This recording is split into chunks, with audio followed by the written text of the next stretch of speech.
शुरू कीजिए। बोलिए श्री प्राणनाथ प्यारे की जय। बोलिए श्री सद्गुरु महाराज की जय। सभी सुंदर साथी को मेरा प्रेम प्रणाम जी। सन्मंध मूल को मैं तो पाँव पल छोड़ियो न जाए। सन्मंध मूल को मैं तो पाँव पल छोड़ियो न जाए। अब छल बल मोहे कहा करे, अब छल बल मोहे कहा करे। मोह आंध थे दियो उड़ाए। सन्मंध मूल को मैं तो पाँव पल छोड़ियो न जाए। सन्मंध मूल को मैं तो पाँव पल छोड़ियो न जाए। दर्द जो तेरे दुल्हा, दर्द जो तेरे दुल्हा कर डालियो सब नास। पर आस न छोड़े जीव को, करने तुम विलास। पर आस न छोड़े जीव को, करने तुम विलास। सन्मंध मूल को मैं तो पाँव पल छोड़ियो न जाए। सन्मंध मूल को मैं तो पाँव पल छोड़ियो न जाए। विरहा न छोड़े जीव को, विरहा न छोड़े जीव को। जीव आस भी पियू मिलन, पिया संग इन्हें अंगे करूं तो मैं सुहागिन। पिया संग इन अंगे करूं तो मैं सुहागिन। सन्मंध मूल को मैं तो पाँव पल छोड़ियो न जाए। सन्मंध मूल को मैं तो पाँव पल छोड़ियो न जाए। मैं तो अपना दे रही, तुम ही राख्यो जीव। मैं तो अपना दे रही, तुम ही राख्यो जीव। बल दे आप खड़ी करी कछु कारज अपने पीऊ। बल दे आप खड़ी करी कछु कारज अपने पीऊ। सन्मंध मूल को मैं तो पाँव पल छोड़ियो न जाए। सन्मंध मूल को मैं तो पाँव पल छोड़ियो न जाए। तुम आए सब आया, दुख गया सब दूर। तुम आए सब आया, दुख गया सब दूर। कहे महामति सुख क्यों कहूँ जो उदय अमूल अंकुर। कहे महामति सुख क्यों कहूँ जो उदय अमूल अंकुर। सनमंद मूल को मैं तो पाँव पल छोड़ियो न जाए। सनमंद मूल को मैं तो पाँव पल छोड़ियो न जाए। अब छल बल मोहे कहा करे। अब छल बल मोहे कहा करे। मोह आंध थे दियो उड़ाए। सनमंद मूल को मैं तो पाँव पल छोड़ियो न जाए। मैं तो पाँव पल छोड़ियो न जाए। मैं तो पाँव पल छोड़ियो न जाए। बोलिए श्री प्राणनाथ प्यारे की जय। बोलिए श्री सद्गुरु महाराज की जय। सभी सुंदर साल जी को प्रेम प्रणाम जी। धन्यवाद चित्रांशी। प्रणाम जी, सभी सुंदर साथ जी को प्रणाम। शुरू करते हैं सुंदर साथ जी। प्रथम लागो दोय चरण को, धनिये न छुड़ाइयो खीन। लाख तली लालेड़िया, मेरे जीव के ही जीवन। इन पाँव तले पड़ी रहूं, धनी नजर खोलो बातून। पलना वालू निरखु नेत्रे, मेरे जीव के एही जीवन। मेरे जीव के एही जीवन। बोलिए श्री प्राणनाथ प्यारे की जय। बोलिए श्री सद्गुरु महाराज की जय। सुंदर साथ जी, सिंधी वाणी की का जो है वो 14 प्रकरण हो गए थे, जिसमें कल हमने आशिक के गुनाह प्रकरण को, इंद्रावती जी कैसे आशिक हो, हम रूहों के ऊपर गुनाह हमारे बता रही थी। पूरी सिंधी वाणी में हमने ये जाना कि इंद्रावती जी हम रूहों की तरफ से वकालत कर रही है। धनी के सामने उन्होंने हमारा केस रखा हुआ है, और जिसमें धनी निर्णायक है और धनी की तरफ का विवाद जो है वो धनी स्वयं कर रहे हैं। और ये जागने का ब्रह्मांड जो है वो अदालत है, और धनी को साक्षी देने के लिए और उनको जगह जगह पर बांधने के लिए उन्हीं के ही बोले वचन, यानी कि ये वाणी को ही वो साक्षी के रूप में इंद्रावती जी ले रही हैं।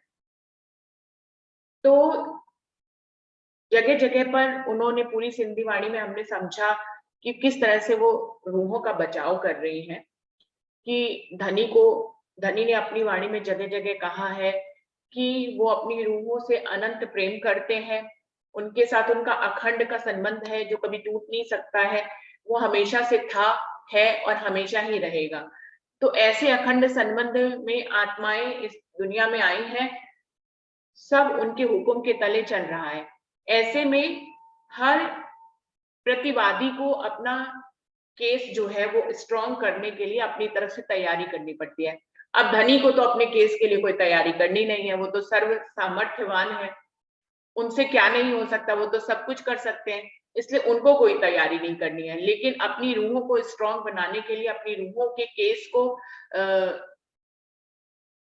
दृढ़ता से रखने के लिए इंद्रावती जी ने कल वाले प्रकरण में उनको उनके गुनाह बताए जो उन्होंने इस खेल में आके किए, कि कैसे वो इन गुनाहों से निकले और कैसे किस तरह से धनी की राह पे चले, जिससे कि हमारा जो केस है वो धनी की अदालत में जो स्ट्रांग हो जाए। तो वो आशिक के गुनाह में उन्होंने सारा इसका वर्णन किया। अभी आज एक दूसरे प्रकरण है, मैं खुदी की पहचान। वैसे तो परम धाम में तो कोई मैं खुदी है ही नहीं, परम धाम में तो राज्य ही सब स्वरूपों में लीला करते हैं, चाहे वो श्यामा महारानी हो, सत्या हो, अक्षर ब्रह्म हो, महालक्ष्मी हो, खूब खुशहालियां हो या 25 पक्ष हो। पशु पक्षियों के रूप में भी वही लीला करते हैं, पेड़ पौधों के रूप में भी वही लीला करते हैं, जल के रूप में भी वही लीला करते हैं। तो वहां तो मैं खुदी का सवाल ही नहीं होता। अब ये मैं खुदी है कहाँ की? मैं खुदी तो सारी इस ब्रह्मांड की ही है। तो इस ब्रह्मांड में जब रूहों को फरामोशी की नींद देकर इस जीव के ऊपर आत्म की नजर से, परात्म जो है अपनी आत्म की रूपी नजर से इस जीव के लीला को देख रही है, तो सारी जीव के अंदर तो मैं खुदी होती है। वो तो इस काल माया के ब्रह्मांड में बना ही मैं खुदी से। इस ब्रह्मांड की उत्पत्ति उस अहम भाव से हुई कि अहम बहुश्यामी, मैं एक हूं और अनेक हो जाऊं।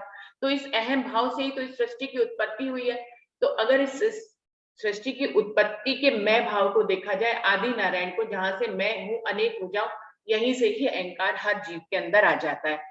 तो हर जीव, वो पूरी दुनिया उसकी खत्म हो जाती है, जन्म से लेकर मृत्यु तक वो मैं ही मैं करता है, क्योंकि हर शब्द के पहले मैं तो आता ही है। अब ये तो हो गई दुनिया की मैं, लेकिन जब हम धनी की राह पे चलने लग जाते हैं, तो एक दूसरी तरह की मैं होती है कि मैं वाणी पढ़ रही हूँ, मैं चितवनी कर रही हूँ, मैं नक्शे सीख रही हूँ, मैं नक्शे सिखा रही हूँ, और मैं ये सेवा कर रही हूँ, मैं वो सेवा कर रही हूँ, मैं भजन गा रही हूँ, मैं कीर्तन गा रही हूँ। इन सब में कहीं ना कहीं मैं होती है। अब दुनिया की मैं से ये मैं अलग है, ये माना कि ये धनी की तरफ की मैं है, लेकिन ये मैं छूटती कहाँ है? कहीं पे भी कुछ भी कहने पे ये मैं नहीं छूटती। इसी का पूरा भावपूर्ण वर्णन इसमें प्रकरण में है सुंदर साथ जी, बहुत ही सुंदर, जिसको हम लोग आज इंद्रावती जी इसको कैसे दर्शा रही है उसको समझेंगे। खिलवत में भी इस तरह का प्रकरण 2-3 है, जिसमें मैखुदी की पहचान के 3-4 प्रकरण है, जिसमें बहुत ही विस्तार से मैखुदी का वर्णन किया गया है कि मैखुदी के कितने प्रकार होते हैं और मैखुदी क्यों नहीं जाती है। हम जान उसको हटाना भी चाहते हैं, फिर भी ये मैखुदी जाती क्यों नहीं है। तो सारे कारण खिलवत में बहुत अच्छी तरह से बताए, यहाँ पे भी उसका बहुत ही सुंदर चित्रण किया गया है। तो शुरू करते हैं। मैं खुदी की पहचान क्या कह रही है इंद्रावती जी? मैं लाखों विद देखिया, कहूं खुदी क्यों ये ना जाए, एक क्यों जावे पेड़ से जो दूजी हक दई दिखाए। इंद्रावती जी कह रही है मैंने लाखों प्रयास करके देख लिए, ये खुदी जो है वो जाती नहीं है मैं खुदी। अगर मैं दुनिया की मैं खुदी को छोड़ भी दूं, तो यहाँ पर अगर मैं धनी का लाड मांग रही हूँ, तो भी मैं लाड मांग रही हूँ। किससे मांग रही हूँ? धनी से मांग रही हूँ। 2 लोग हो गए द्वैत में। द्वैत की भूमि में बैठे, बात ही 2 के बिना नहीं होती है। मैं धनी का लाड चाहती हूँ, मैं धनी का दीदार चाहती हूँ, मैं धनी से मीठी बातें करना चाहती हूँ, धनी मैं आपके दर्शन करना चाहती हूँ, धनी मैं 25 पक्ष देखना चाहती हूँ, धनी मैं 25 पक्षों में घूमना चाहती हूँ, मैं आपका इश्क का स्वाद लेना चाहती हूँ, मैं आपकी लज्जत लेना चाहती हूँ, मैं इलम में डूबना चाहती हूँ। तो हर चीज में मैं विरह में हूँ, मीन्स किसी भी बात में मैं नहीं जाती है। तो इंद्रावती जी कह रही है मैं लाखों विधि देखिया, कहूं खुदी क्यों ही ना जाए। ये मैं खुदी जो है ये किसी तरह से जाती नहीं है, एक क्यों जावे पेड़ से। वो कह रहे हैं अब इस मैं खुदी का मूल तो देख लीजिए। एक तो आदि नारायण की मैं खुदी जो हर जीव में आई हुई होती है। आत्म क्या है? आत्म परात्म का स्वरूप है, और परात्म किसका स्वरूप है? धनी का स्वरूप है। तो धनी तो सब चीज के कर्ता धर्ता है ही है। अंत मूल किसका है? पूरी सृष्टि, पूरी कायनात, पूरे योगमाया के ब्रह्मांड, पूरी एक एक तिनके, यहाँ फर्श से लेकर अर्श तक सब चीजों की कर्ता धर्ता कौन है? धनी है, उनका हुक्म है। अब जब धनी का ही हुक्म, और रूही क्या है? धनी के ही हुक्म के स्वरूप है। रूहे परात्म स्वरूप में क्या है? धनी का ही स्वरूप है, उनके इश्क का स्वरूप है। खेल में क्या है? आत्म खेल में जिस जीव के ऊपर बैठी है वो कौन है? वो धनी के हुक्म का स्वरूप है। परम धाम में परात्म राज्य के इश्क का स्वरूप है। अब जब राज्य ही सारी चीजों के स्रोत है, तो वहीं से ही मूल से मैं आ जाती है कि मैं राज्य की अंगना, राज्य मेरे अक्षर की पूर्ण पार्वण मेरे अंग, मेरे खाविंद, मैं उनके इश्क का स्वरूप, मैं उनके प्रेम का स्वरूप। मीन्स अगर इस खेल में बैठकर परात्म स्वरूप से भी कोई रूह सोचती है, तो भी वो परात्म वाली मैं खुदी में आ जाती है। तो कह रहे हैं एक क्यों जावे पेड़ से जो दूजी हक दई दिखाए। ये कैसे जाए, जबकि हृदय ने हमें एक दूसरी मैं खुदी भी दिखा दी है। एक तो मायाविक मैं खुदी होती है, और अभी तो धनी ने मुझे अपनी मैं खुदी दिखा दी है। तो जाती ही नहीं है किसी भी तरह से। जो मैं वही बातों को स्पष्ट कर रहे हैं, जो मैं मांगो इश्क को तो इत भी आप दिखाए, ए भी खुद ही देखी जब इल्मे दही समझाए। अगर मैं आपसे इश्क मांगती हूँ धनी, जो मैं मांगू इश्क को तो इत भी आप दिखाए। तो इसमें भी मेरी मैं खुद ही है कि मैं एक तो धनी से अलग जो इश्क मांग रही हूँ, एक वो जो धनी देने वाले हैं इश्क। तो 2 लोग हो गए। अब मैं अपना अस्तित्व निर्धारित कर रही हूँ तभी तो इश्क मांग रही हूँ, वरना अगर मैं ही नहीं हूँ मैं इतने समर्पण की अवस्था पे आ गई कि मैं ही नहीं हूं, तो कौन किससे इश्क मांगे? हम अपने आप से इश्क कब मांगते हैं? हम अपने आप से प्रेम कब मांगते हैं? हम कब ये कहते हैं कि रुचि तुम अपने आप को प्रेम करो? ऐसा कभी कोई कहता है? कोई नहीं कहता। हम चाहते हैं कि कोई दूसरा प्रेम करे, कोई दूसरे से इश्क मिले। तो ये सारी बातें जो है, इन सब में क्या होता है, द्वैत हो जाता है। द्वैत हो जाता है तो फिर मैं खुद ही आ जाती है। तो वही कह रही है, जो मैं मांगू इश्क को तो इत भी आप दिखाई। यदि मैं अपनी मैं को लेते हुए इश्क मांगती हूँ कि भाई मैं आपका इश्क चाहती हूँ, तो इसमें भी मेरी मैं खुद ही आती है। ए भी खुद ही देखी जब इल्म दही समझाए, और जब मैं इल्म से सब कुछ समझ लेती हूँ, सब समझाती हूँ, तो समझा किसने? मैंने समझा। किससे समझा? इल्म से समझा। तो इसमें भी खुद ही आ जाती है। हक पहचान किनको ही दूसरा कौन कहलाए? ऐसी काड़ी बारीकी खुदियां हक भी पहचान कराए। अब यदि ये कहती हूँ कि हक की पहचान, राजीव महाराज की पहचान यहाँ कौन कर रहा है? जीव कर रहा है, आत्म कर रहा है। तो ये सारे प्रश्न दिल में आते हैं, तो ये कौन है? हक पहचान किनको हुई? अगर आप गहराई से सोचे तो यहाँ अक्षराधि पूर्ण पारब्रह्म की पहचान किसको हो रही है? यदि इस नजर से देखा जाए तो जीव को पहचान हो रही है। आत्म उसके ऊपर बैठकर उस पहचान को देख रही है, और परात्म तक ये पहचान जा रही है। लेकिन अगर परात्म की नजर से देखा जाए तो परात्म तो सोई हुई है, उसको तो कुछ पता ही नहीं है। धनी का हुक्म ही आत्म स्वरूप में आया हुआ है जीव के ऊपर। हुक्म नहीं, राज्य के हुक्म नहीं, रूहों का नाम रखकर लीला कर रहा है। तो फिर पहचान किसको हो रही है? फिर धनी के हुक्म को ही धनी की पहचान हो रही है, जो रूह बना हुआ है यहाँ पर, जिसने रूह का वेश धारण किया हुआ है। तो किसको पहचान हो रही है? धनी को पहचान हो रही है। हक पहचान किनको हुई? दूसरा कौन कहलाए? अगर परम धाम की नजर से देखे, परात्म की नजर से देखे, तो दो तो है ही नहीं, दूसरा है कौन? या तो धनी है, धनी का हुक्म है, और धनी के हुक्म को धनी से अलग कैसे कह सकते हैं? अगर आत्म के रूप में भी लेते तो आत्म भी धनी से कब अलग है? वो भी तो धनी का ही स्वरूप है। तो इसे दूसरा कौन कहलाए? द्वैत अगर परात्म की नजर से देखे तो द्वैत की भाषा आएगी नहीं। तो वहां पे दूसरा किसको कहेंगे? वहां तो सब एक ईश्वर बात है, सब वाहिदत है, सभी राज्य हैं, चाहे रूह हो चाहे उनका हुक्म हो। उस नजर से देखे तो दूसरा कौन कहलाए, या दूसरा किसको कहा जा सकता है? धनी के हुक्म को तो दूसरा कहा नहीं जा सकता, धनी के आत्म को भी दूसरा नहीं कहा जा सकता, धनी की परात्म को भी दूसरा नहीं कहा जा सकता। तो दूसरा किसको कहा जाता है? और अगर जीव को दूसरा कहें भी, तो जीव ने क्योंकि आत्म का वेश ले लिया है, तो जीव भी तो आत्म धनी का ही स्वरूप हो गया। तो हक पहचान किनको हुई? तो दूसरा कौन का है? तो सोच समझकर इंद्रावती जी कह रही हैं, आप सोचो कि यहाँ पर धनी की पहचान किसको हो रही है? उनकी आत्म को हो रही है, उनकी रूह को हो रही है, उनके हुक्म को हो रही है, या स्वयं धनी ही अपनी पहचान यहाँ पर खुद से ही खुद को करा रहे हैं? यहाँ पर दूसरा कौन है, ये सोचना चाहिए। ऐसी काड़ी बारीकी खुदिया, यहाँ तक खुदी की पहचान, इतनी महीन खुदी की पहचान कि आत्म के रूप में भी कौन है, पर आत्म के रूप में कौन है, जीव के रूप में कौन है, हुक्म के रूप में कौन है। सब जगह से मैं खुदी चलती है, लेकिन ये मैं खुदी कहाँ खत्म होती है, कहाँ खत्म क्या, कहाँ से शुरू होती है? तो धनी से शुरू होती है। ऐसी काड़ी बारीकी खुदिया हक भी पहचान कराए। धनी कितनी गहरी पहचान करा रहे हैं, कितनी अंत तक हमें पहचान करा रहे हैं, कितनी बारीक बारीक पहचान करा रहे हैं। तन तो अपने अर्श में, सो तो सोए नींद में, जागत है एक खावन ए नींद दई जिनने। अब वो कह रहे जो सोया हुआ वो मैं खुद ही कैसे ले सकता है? अगर यहाँ के एग्जाम्पल से ले ले, हमें अगर नींद आ जाए, हम बिस्तर पे सो जाए, तो हम मैं करना बंद कर देंगे, मुझे ये काम करना, मुझे वो काम करना, मुझे ये करना। हाँ, सोने से पहले मैं ये जरूर कह सकती हूँ कि मुझे सोना है, मैं खुद ही ले सकती हूँ, लेकिन सोने के बाद सब मैं खुद ही खत्म हो जाती है। तो इंद्रावती जी कह रही है, अब सोचिए मैं खुद ही मैं कैसे ले सकती हूँ? मैं तो सोई हुई हूँ, मैं तो फरामोश। जाग कौन रहा है? धनी जाग रहा, तो धनी ही तो मैं खुद ही ले रहे, मैं कहा मैं खुद ही ले रही हूँ। तन तो अपने अर्श में, सो तो सोई नींद में, हमारे तन तो परम धाम में, और वो तो नींद में सोए हुए हैं। जागत है एक खावन, सिर्फ एक राज्य ही तो जाग रहे हैं। नींद दई जिनने, जिसने हमें फरामोश किया है, वो राज्य ही तो है। तो जाग कौन रहा है? सोचने वाली बात है कि जाग कौन रहा है? स्वयं धनी जाग रहे हैं। जब मैं सो रही हूँ तो मेरी मैं खुद ही कैसे हो सकती है? देकर नींद रूहन को खेल दिखावत नजर, तो एक खेल कौन देखत, कोई है बिना हुक्म कादर। बहुत ही स्पष्ट शब्दों में इंद्रावती जी बहुत सुंदर शब्दों में वकालत भी कर रही है, हमें बचा भी रही है, मैं खुद ही पहचान भी करा रही है, और धनी धनी को बता भी रही है अपनी तरफ का केस रखकर उनके सामने। देकर नींद रुअन को खेल दिखावत नजर, धनी आपने हमें फरामोश कर कर हमको ये खेल हमारी नजर में डाल दिया, और हम फरामोश होकर इस खेल को देख रहे हैं। तो सोचने वाली बात है। तो एक खेल कौन देखत, कोई है बिना हुकुम का अदर, ये खेल कौन देख रहा है? हम तो सोए हुए, हम थोड़ी देख रहे हैं खेल। आपने हमारे को फरामोश करके अपने दिल से बांध दिया, आपके दिल के पर्दे पर हमें सोते हुए ही आप खेल दिखा रहे हो और अपने हुक्म से दिखा रहे हो। तो यहाँ पर कोई आपके हुक्म के बिना तो कोई है ही, हमारा तो कोई अस्तित्व ही नहीं है, सब आपका ही हुक्म है। आपका हुक्म ने ही रूह का भेज धारण किया, आपने हुक्म से हमारी नजर को इधर फेर दिया, हमारी नजर जो आत्म स्वरूप हो गई, आत्म जीव के ऊपर बिठा दी।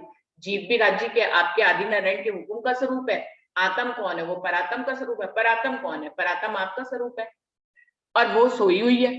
तो वो कह रहे हैं तो एक खेल कौन देखत, कोई है बिना हुक्म का अदर, धनी के हुक्म के बिना कोई भी है जो ये खेल को देख रहा है। आपन सोए इसमें तले हक कदम, ये जो खेल खिलावे खेल में कोई है बिना हक हुक्म। फिर इंद्रावती जी कह रही है आपन सोए हैं इसमें, हम तो परम धाम में फरामोश हैं, आपकी चरणों के तले बैठे हैं, आप हमें देख भी रहे हैं, हम आपको देख रहे हो या ना देख रहे हो। धनी आप तो हमें देख रहे हो कि हम तो फरामोश हैं और फरामोश भी हमें आप ही ने किया है। ए जो खेल खिलावे खेल में, लेकिन इस खेल में जो खेल को खिला रहा है कोई है बिना हक हुक्म। सोचने वाली बात है, वो राज्य के हुक्म के अलावा कोई हो सकता है?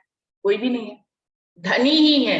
इत हुकुम एक हक का और हक का इलम, हुकुम इलम या खेल को देखो सोया तले कदम। अब यहाँ पर अगर खेल के नजर, क्योंकि हुकुम परमधाम में तो है नहीं, वहां से तो चला है हुकुम, धनी के दिल से हुकुम इस खेल तक चला है। परमधाम में हुकुम की साइबी नहीं है, वहां पे इश्क की साइबी है। तो कह रहे इत हुकुम एक हक का, यहाँ पर सब तरफ देख लो, चाहे रूहों को देख लो, जीव को देख लो, आत्म को देख लो, सारी सृष्टि को देख लो, ब्रह्मा विष्णु महेश को देख लो, आदि नारायण को देख लो, किसी को भी देखेंगे इत हुकुम एक हक का, सिर्फ राज्य का एक हुकुम ही इस पूरी ब्रह्मांड में सिर्फ है। तो जब कभी भी जो दुनिया के लोगों से जब बात विवाद होता है तो वो लोग कहते हैं कि यहाँ पर कण कण में जो है परमात्मा विराजमान है, तो इस बात को हम लोग इसी बात से समझाते होने कि परमात्मा यहाँ नहीं आ सकता। परमात्मा यहाँ आएगा तो ब्रह्मांड टूट जाएगा, उसकी सत्ता, उसका हुक्म यहाँ के कण कण में विराजमान है। यहाँ एक तिनका भी कुछ होता है, एक पत्ता भी हिलता है तो धनी के हुक्म से हिलता है। तो ये हुक्म एक हक का, यहाँ पर धनी का ही एक हुक्म है और हक्के का इलम और उन्हीं का ही ज्ञान है। धनी ने अपने इलम के सागर को यहाँ भेज दिया, अपने हुक्म के सागर को यहाँ भेज दिया, अपने हुक्म से पूरे ब्रह्मांड को चल रहा है। और धनी का इलम सब सोए हुए लोगों को जगाने के लिए राज्य ने अपना यहाँ पर इलम भी उतारा है, वो भी अपने हुक्म से। हुकुम इलम या खेल को देखो सोनिया तले कदर, और हम हुए, हम जो अपनी परातन स्वरूप में फरामोश है, हम तो इस हुकुम इलम के खेल को वहीं आपके चरणों में बैठे बैठे सोए सोए देख रहे हैं।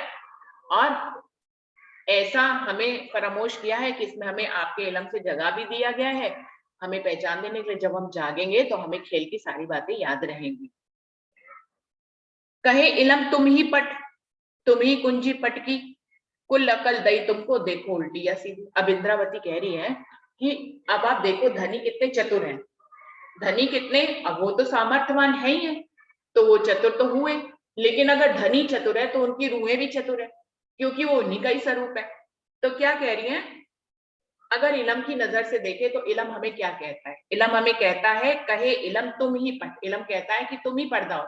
भाई इस जीव के ऊपर जब आत्म जो है आत्म की नजर पड़ी है तो ये पर्दा किस पाए? आत्म परात्म को धनी को देखने में, उनका लाड लेने में, उनका इश्क लेने में, उनसे मीठी बातें करने में कोई रुकावट नहीं है, वो उन्हीं के स्वरूप है। ऐसा हो ही नहीं सकता कि हमारी आत्म, हम रूहें राज्य का इश्क ना कर ले पाए, हम राज्य का दीदार ना कर पाए, हम राज्य से मीठी बातें नहीं कर पाए, ये नहीं हो सकता। ये इसलिए हो रहा है क्योंकि जीव के ऊपर इस समय आत्म की नजर आई हुई है और परम धाम में वो परामोश है। तो पट क्या है यहाँ पर? जो पट क्या है, जीव के ऊपर नजर रखने से ही यही पर्दा हमारा पट, जीव भाव में जब आते हैं। क्योंकि यहाँ पे आत्म क्या है? आत्म तो सिर्फ दृष्टा मात्र है, वो कुछ कर करा नहीं सकती। वो ऐसा नहीं कि वो चितवनी कर ले, वो ऐसा नहीं कि वो इलम पढ़ ले, वो ऐसा नहीं कि सुबह जाकर जूम की मीटिंग में आ जाए, वो बाणी पढ़ ले। आत्म ये सब कुछ नहीं कर सकती, ये सब कुछ जीव को करना होता है, और जीव जब करता है तो आत्म उसको देखती है और उसको महसूस करती है। तो पर्दा क्या है यहाँ पर? जीव, आत्म के हाथ में कुछ है नहीं और जीव तो वैसे ही कुछ नहीं कर सकता है, तो पर्दा क्या हुआ? जीव के ऊपर नजर आने का कारण ही जीव जो है वो पर्दा बना। कहे इलम तुम ही पट, इसी को उसने कहा, इलम कह रहा है कि तुम ही तो पर्दा हो, तुम ही कुंजी पट की। लेकिन दूसरी तरफ ये भी कहती है कि इस पट को हटाने की, इस पर्दे को हटाने की कुंजी, चाबी भी तुम ही हो, क्योंकि जीव को ही तो ज्ञान मिल रहा है। उस ज्ञान से ही तो इस पर्दे को हटाया जाएगा। तो कुंजी कौन है? कुंजी भी तो जीवी है, तो पट भी जीव है। जीव अगर राज्य की राह पर नहीं चलता है, पर्दों को नहीं हटाता है, तो वही पर्दा है। आत्म पर्दा नहीं है, परात्म पर्दा नहीं है। परात्म और आत्म को तो राज्य मिलने में कोई रुकावट ही नहीं है। वो तो क्योंकि जीव को देख रहे हैं, अपने मूल अस्तित्व को भूलकर जीव को देख रहे हैं, इसलिए जीव नहीं देख पा रहा है। इसलिए ऐसा लगता है देखने में कि आत्म और परात्म के ऊपर पर्दा पड़ा हुआ है। आत्म और परात्म धनी को नहीं देख पा रही है, उनके इश्क से वंचित हो गई हैं और उनके लाड से वंचित हो गई हैं। नहीं, ऐसा नहीं है।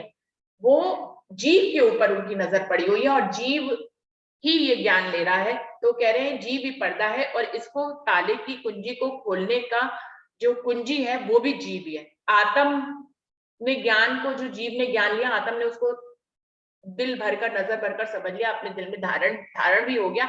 लेकिन वो चाहे कि वो चाबी लगा दे पर्दा खोलने की, तो वो नहीं कर सकती, क्योंकि वो दृष्टा है शुरू से। वो कोई कर्म नहीं कर सकती, तो कुंजी खोलने का भी काम वो नहीं कर सकती, वो भी जीव को ही करना है। कुल अकल दई तुमको, और सारी परम धाम की जागृत बुद्धि, निज बुद्धि किसको दे दी? आत्मा को थोड़ी ना दे दी। आत्मा के पास तो ये पहले से ही है, परात्म के पास तो ये सब कुछ है ही है। कुल अकल दई तुमको, तुम्हारी सारी अकल वातार्थम वाणी के द्वारा इस जीव को दे दी गई है। देखो उल्टी क्या सूदी। अब ये जीव के ऊपर है, सारा मुद्दा जीव का है कि वो उस कुंजी से, वो उस तारतम वाणी से, उस जो राजी महाराज ने अपनी जागृत बुद्धि है इसके माध्यम से वो सीधी राह चलता है कि उल्टी राह चलता है। सीधी राह चलना ये है कि राज्य की तरफ चलना, उल्टी राह ये है कि माया की तरफ चलना। तो अब इतना ज्ञान लेकर एक जीव जो है वो धनी की तरफ आगे अपनी मंजिलों को बढ़ाता है, या इतना ज्ञान लेकर वो व्यर्थ करके फिर माया में ही लिप्त रहता है, ये उसके ऊपर है।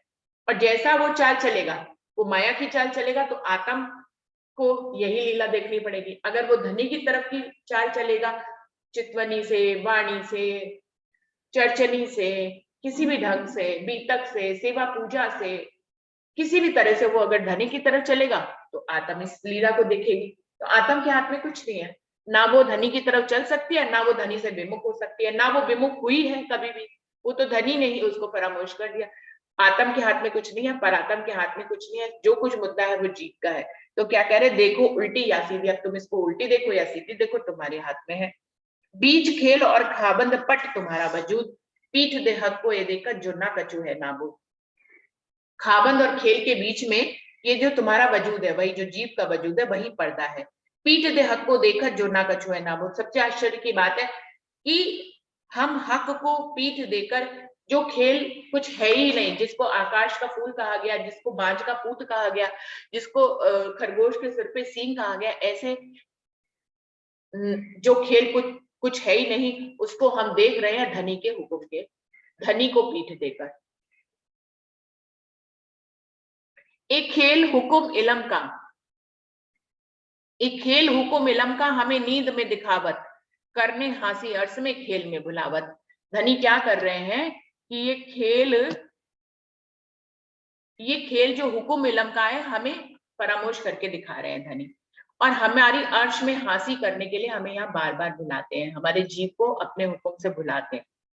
इत दूसरा कोई कहूं नहीं, सब देखा हुको मिलम, जो ये उड़े नाबूद हुत में, तो देखो बैठे आगे खसम। इंद्रावती जी कह रही है यहाँ दूसरा कोई कहीं नहीं है, सिर्फ धनी का हुक्म ही है, उनका ही इलम है, उनका ही हुक्म है। अगर राजी महाराज अपने हुक्म से इस नाबूद खेल को हमारी नजरों से हटा दें, इसको उड़ा दें, जो ना कभी था, ना है, ना होगा, उसको एक पल में खत्म कर दे, तो हम वहीं धनी के चरणों में आगे बैठे तुरंत ही जागृत हो जाएंगे। हक के द्वार दिया हाथ अपने और दई इलम पूरी पहचान, तो क्यों सहे आड़ा पट, क्यों ना खोले द्वार सुभान। इंद्रावती जी कह रही है सबसे बड़ी बात है कि राजी महाराज ने मुझे परमधाम का दरवाजा खोलने की सारी युक्तियां दे दी, जागृत बुद्ध दे दी, निज बुद्ध दे दी, इलम दे दिया, सब कुछ दे दिया। तो जब पूरी पहचान दे दी, अब जब मुझे पहचान दे दी है और मेरे हाथ में सारी नियामतें भी दे दिया, मुझे अपना ही स्वरूप बना दिया है, तो सोचो फिर मैं पर्दा क्यों ना हटा दूं धनी से, फिर मैं बिछोहा क्यों सहूं, मैं वियोग क्यों सहूं, मेरे हाथ में ही सब कुछ दे दिया है। हक के द्वार दिया हाथ अपने, राजी महाराज ने अपना परमधाम का दरवाजा खोलने की चाबी मेरे को दे दी, और दई इलम पूरी पहचान, ऊपर से मुझे अपनी पहचान भी करा दिया। तो क्यों सही आड़ापट, अब मैं आड़ापट क्यों सहूं, अपने और धनी के बीच में वियोग क्यों सहूं, क्यों ना खोलू द्वार सौभान। तो मेरा तो मुझे तो ये चाहिए कि मैं वियोग ना सहूं, एक पल में जाऊं और दरवाजा खोल दूं, अपने लिए भी खोल दूं, अपनी रूहों के लिए भी खोल दूं। जो पट खोलू हुकुम बिना, लगत खुद ही गुने डर, ना तो हाथ कुंजी दई आशिक के, हक बिछुआ सही क्यों कर। इंद्रावती जी कह रही है सिर्फ एक ही बात से डर लगता है कि अगर हुक्म नहीं हुआ मेरे ऊपर उसको खोलने का, मेरे को चाबी दे दी, मेरे को ज्ञान दे दिया और खोलने के तरीके भी बता दिए, फिर भी एक हुक्म अपने हाथ में रख लिया, तो मैं हुक्म के बिना कैसे दरवाजा खोलूं। तो मुझे खुद ही का, मैं खुद ही होने का डर लगता है कि मैंने दरवाजा खोल दिया धनी के हुक्म के बिना, तो ये खुद ही का गुनहगार गुना लग जाएगा। जैसे धनी देवचंद जी के ऊपर लगा, उनको जागनी का कोई सुध नहीं थी, जागनी उनसे धनी ने नहीं करानी थी उस ढंग से, तो उन्होंने लेकिन कहा कि मेरे से जागनी कराओ, तो उनके ऊपर गुनहगारी मैं खुदी का गुना लगा।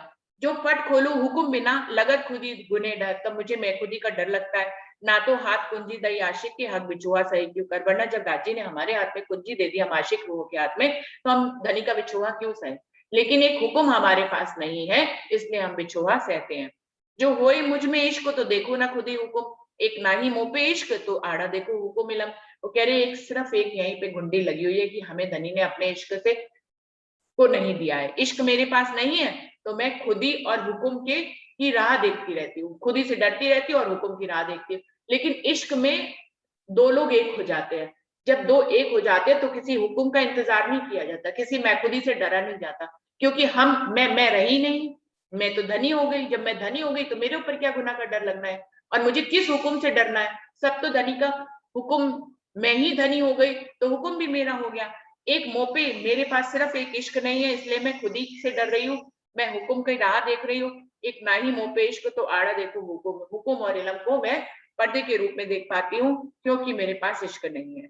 ना तो द्वार खोल के आगे देखे ना अर्श रहमान, क्यों देखो राह हुक्म की, हक दई कुंजी पहचान, वरना मैं एक पल में ही दरवाजा ना खोल दूं परम धाम का अपनी रूहों के लिए, और अपनी राज्य महाराज का दर्शन ना कर लूं। मैं भला हुक्म की राह क्यों देखूं। हक्के दई कुंजी, जब उन्होंने मुझे अपनी पहचान पूरी करा दी है, गुना लगता है या नहीं लगता है ये भी पहचान करा दी है, तो मैं क्यों हुक्म की राह देख रही हूँ, सिर्फ इसीलिए क्योंकि मेरे पास वो इश्क नहीं है।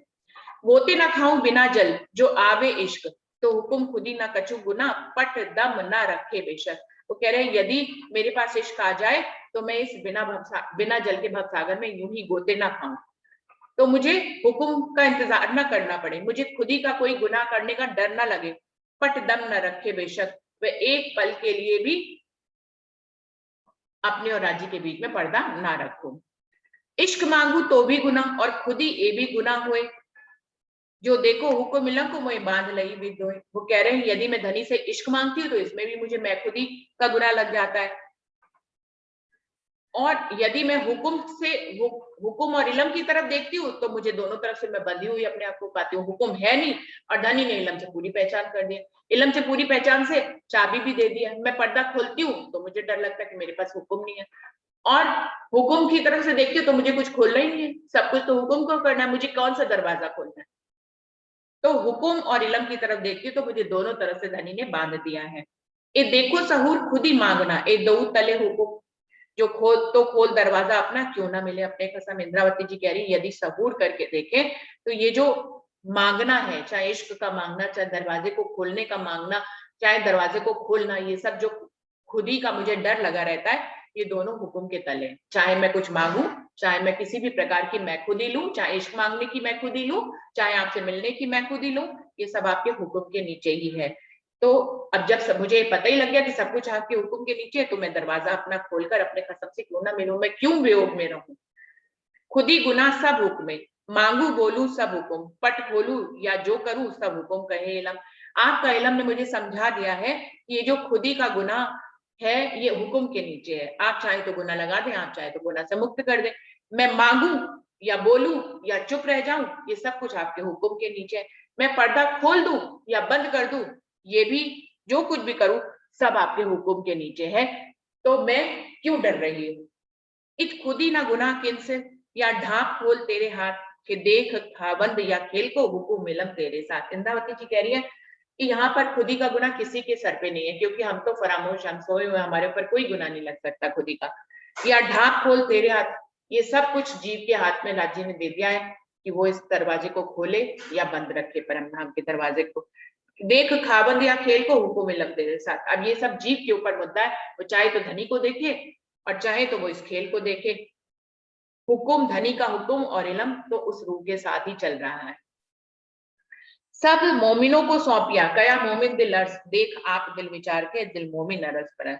राजे महाराज ने तो सब कुछ अपने मोमिनों को सौंप दिया है, चाहे उनकी निस्बत हो, उनकी वायदत हो, उनका खिलवत खाना हो, हुक्म हो, इलम हो, कुंजी हो, ज्ञान हो, उनको खोलने की चाबी हो, पहचान हो, सब कुछ धनी ने सारी जो है नियामतें मोमिनों को दे दिया है। कया मोमिन दिल अर्श, क्यों? क्योंकि मोमिनों के दिल को इन्होंने अर्श किया है। मोमिनों के दिल में वो खुद ही आके बैठ गए और जब धनी आ जाएंगे तो उनकी नियामतें तो अपने आप ही आ जाएंगी। देख आप दिल विचार के, दिल मोमिन नरस परस। तो कह रही है हे रूह, तू आत्म से विचार करके देख कि तू तेरे दिल को अर्श करके बैठे हैं, और जब तेरे दिल में बैठे हैं, और कौन बैठे हैं? धनी बैठे हैं, तो तुम अरस परस हो गए या नहीं हो गए? अब क्या दूरी रह गई? धनी के दिल से तुम्हारा दिल अरस परस है।